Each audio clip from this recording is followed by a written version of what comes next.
오늘 본문은 예수님 전반부 사역의 결론입니다. 우리 예수님의 전반부 사역은 주로 가르치시고 고치시는 것이었습니다. 이제 그 결론이 나고요. 이제 그 다음 단계 후반부인데요. 여기는 이제 고난과 십자가입니다. 제자들의 경우도 마찬가지입니다. 전반부 사역에서는 예수님이 가르치시고 고치는 일을 주로 보고 또 그걸 따랐다면 이제 제자들은 예수님의 고난과 십자가에 맞추어서 한 단계 더 이제 헌신의 강도가 높아지게 됩니다. 우리가 애굽에 임한 열 재앙에서 보았듯이 마지막 재앙에는 이스라엘이 그동안 아무것도 안 했던 것과는 다르게 어린 양의 피를 문설주에 발라야만 했습니다. 또 하나님의 임재를 경험하여 있어서도 초기에는 그냥 있어도 불기둥 구름 기둥이 임했다면 시내산에서부터는 이제 성막을 지어서 거기에 하나님이 임하셔야 하도록 했습니다. 그래서 항상 하나님은 우리를 인도하실 때 단계별로 더 깊게, 더 높게, 더 헌신할 수 있도록 그렇게 인도하시는 걸 보게 되는데요. 이제 오늘 본문을 가리켜 예수님 기사의 분수령이다. 새로운 단계의 문지방 역할을 하는 구절이다. 고난과 십자가가 이제부터 강조될 것이고 제자들에게는 이중적인 제자도, 그러니까 예수님을 따르는 게 제자도라면 하나 더 추가돼 십자가의 길을 가며 예수님을 따르는 이중적인 제자도가 이제 오늘 본문 이후부터는 이제 강조됩니다. 이 중요한 시점에 기도가 있죠. 18절 예수께서 따로 기도하실 때, 항상 우리 예수님은 중요할 때 행하기 전에 먼저 기도하셨습니다. 우리 제자들을 부르기 전에 밤이 맞도록 기도하셨습니다. 오늘도 이 제자들이 이제 한 단계 업그레이드 시켜야 되는데 이걸 앞두고 예수님은 기도하십니다. 꼭 예수님은 그래서 행동 앞에 항상 뭐가 있는가? 기도가 있었다. 그리고 또 여기에 이제 업그레이드 한 단계 이제 한 단계를 높이려면 이제 테스트를 해봐야 되지 않겠습니까? 이제 시험 문제가 두 개가 나옵니다. 18절 무리가 나를 누구라 하느냐? 그러니까 제자들이 대답합니다. 세례 요한, 엘리야, 옛 선지자 중 하나. 이거는 앞에 헤롯이 들은 내용과 그대로 일치합니다. 7절, 8절 분봉왕 헤롯이 이 모든 일을 듣고 당하니 이는 혹은 요한이 죽은 자가 살아났다.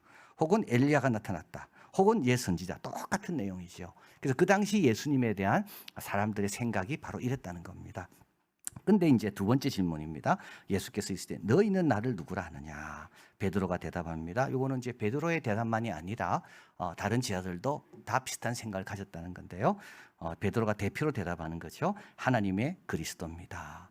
이 대답은 목자에게 천사가 알려준 2장 11절 오늘날 다윗의 동네 너희를 위하여 구주가 나셨으니 곧 그리스도 주시니라 하는 거하고 일치합니다. 그 말은 뭡니까? 이제 예수님에 대한 바른 이해가 제자들에게 있었다는 뜻입니다. 여기 그리스도라는 말은 더 이상 기다릴 필요가 없는 최종적인 분, 완성자, 약속의 성취, 이제 이 뜻이 그리스도라는 뜻입니다. 그래서 이제 예수님은 이 대답을 딱 들으신 다음에 성과가 있구나.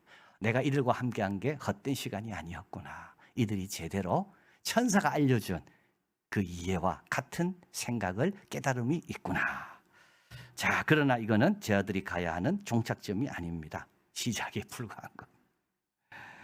23절 가라사대 이제 시작되는 거죠. 이제 한 단계 더 깊은 가르침이 나오기 시작합니다. 인자가 많은 고난을 받고, 여러분 고난이 많다는 것은 고난에는 여러 측면에서 고난이 오기 때문에 그렇습니다. 인격적인 상처, 그죠? 인격적인 모독, 이것도 힘든 거예요. 신체적인 이런 아픔, 이것도 고통스러워요. 다 같이 고통이에요. 메시지에 대한 어떤 불신, 이것도 얼마나 고통스럽습니까? 사역에 대한 방해, 이게 다 고통. 그래서 많은 고통, 예수님이 오셔서 많은 고난을 당하시는데 인격에 대한 모독도 당하시고요. 사역이, 예수님의 사역이 방해받기도 하고 예수님의 메시지가 거절당하기도 하고 예수님께서 많은 고난을 당하시고, 그리고 또 고난을 주는 자들이 장로, 대제사장, 서기관 나오잖아요. 이 세 그룹이 유대인 최고 의결기구인 사내들이라는 거기에 구성원들입니다. 장로들은 지방 유지들을 가리키고 대제사장들 종교 엘리트, 서기관들은 율법학자들입니다. 이 세 그룹이 이제 중요한 결정을 하는 겁니다. 그래서 예수님은 이 세 그룹 앞에서 신문을 받으시고 빌라도에게 넘겨지게 됩니다. 그리고 버림받는다는 말은 필요한 기준에 미치지 못하는 겁니다. 사람들이 그렇게 보는 겁니다. 진정성의 시험에서 실패했다. 그래서 건축자가 모퉁이돌을 버렸다 그랬죠. 왜 버렸을까요? 건축자가 보기에는 이거 갖고는 안 되겠다. 그래서 예수님이 그렇게 버림을 당했다는 겁니다.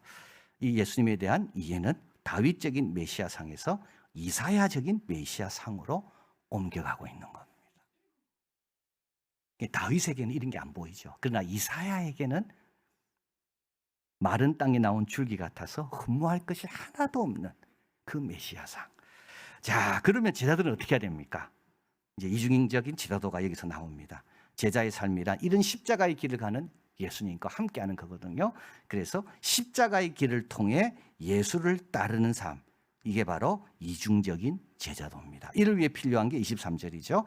무리에게 이르시든지 아무든지 나를 따라오려 그러거든 자기를 부인해라. 여러분, 자기 부인이 뭘까요? 사람마다 관심사가 있습니다. 이 관심사를 돌보자 하는 내적인 충동에서 나오는 주장들이 있습니다. 여러분, 주장은요, 왜 주장이 생길까요? 내 관심사 때문에 주장이 생겨요. 그래서 주장과 주장이 이게 부딪히면 다툼이 일어나잖아요. 근데 이 다툼의 근원은 주장에 있지 않고 관심사에 있는 거예요. 그래서 이 관심사를 만족시키고 충족하기 위해서 주장을 펴게 되는 거죠. 자기 부인은 뭡니까?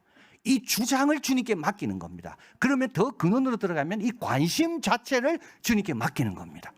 여러분, 이게 굉장히 중요합니다.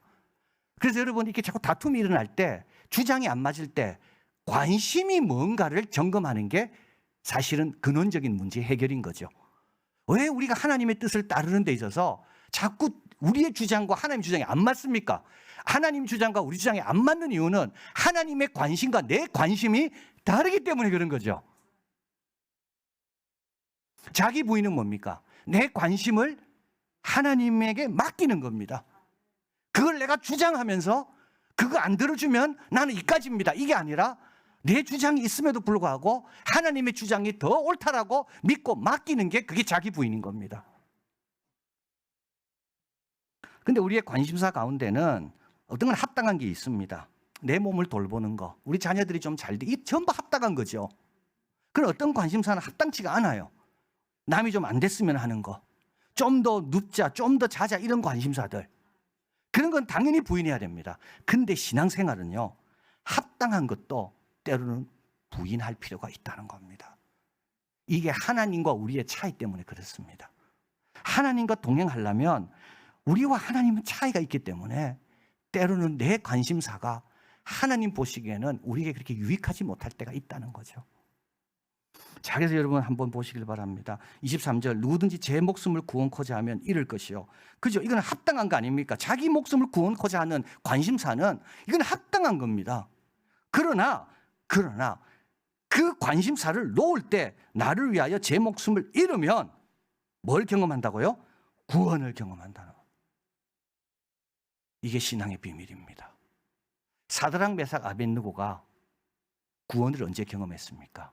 풀무불에 던져졌을 때 구원을 경험한 겁니다. 그러니까 내 관심사를 주님께 맡기고 한번 주님께 인도하는 대로 가볼 때 그때 뭘 경험한다고요? 주님이 어떤 분인지를 경험하게 되는 겁니다. 여러분, 이걸 주님 가르치시는 거예요, 지금. 삶의 극한 상황에 직면할 때 중요한 교훈을 얻는다는 말이 있습니다. 평소에 깨닫지 못하던 것이 극한 상황에서 배우는 거지. 근데 성경은 전부 극한 상황이에요. 이삭을 바치는 거 극한 상황이에요. 이삭을 아끼는 거 합당한 관심이에요. 그런데도 하나님은요, 나에게 맡기라고. 그래서 어떻게 됩니까? 하나님이 준비하심을 거기서 경험하는 겁니다. 신앙은 전부 그래서 성장하는 거고요.